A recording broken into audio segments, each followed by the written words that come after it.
સુરતમાં દારૂબંધી હોવા છતાં બુટલેગરો દારૂની રેલમ છેલમ કરતા હોય છે। ત્યાં સુરત પોલીસ આગામી 15મી ઓગસ્ટ સ્વાતંત્ર્ય પર્વને લઈને પેટ્રોલિંગ હતી। તે સમયે સુરતના સારોલી પોલીસે વેગનાર મોટરકારમાં સુરતમાં ઘુસાડવામાં આવી રહેલા વિદેશી દારૂ અને બિયરના જથ્થો સાથે બુટલેગરને ઝડપી પાડ્યો હતો। સુરતમાં દારૂ સહિતની પ્રવૃત્તિઓને નેસ્તનાબૂદ કરવાને આગામી 15મી ઓગસ્ટ સ્વાતંત્ર્ય પર્વ તથા આવનાર તહેવારનું ધ્યાને રાખીને ભાંગફોડિયા પ્રવૃત્તિઓ અટકાવવા સુરત પોલીસ કમિશનર વામભાંગ જામીર, અધિક પોલીસ કમિશનર બલરામ મીણા, નાયબ પોલીસ કમિશનર ડોક્ટર કાનંદ દેસાઈ તથા મદદનીશ પોલીસ કમિશનર સીયુ પરેવા દ્વારા આપેલી સૂચના લઈને સારોલી પીઆઈ એસઆર વેકરિયાની ટીમ પીએસઆઈ વીએ દેસાઈ સાથે પેટ્રોલિંગમાં હતી।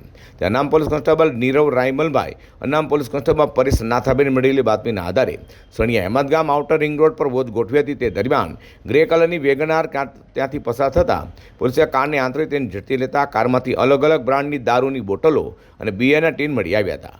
પોલીસે 840 બોટલ અને બિયર ટીન મળી 96,408 રૂપિયાની કિંમતનો દારૂ, 2 મોબાઈલ ફોન અને 3.50 લાખની વેગનાર મળી કુલ 4,66,408 રૂપિયાનો મુદ્દામાલ જપ્ત કરી બુટલેગર સૌરવ ઉર્ફે સૌરભ ધનજીત યાદવની ધરપકડ કરી પ્રોહિબિશન એક્ટ હેઠળ કાયદેસરની કાર્યવાહી ધરી છે।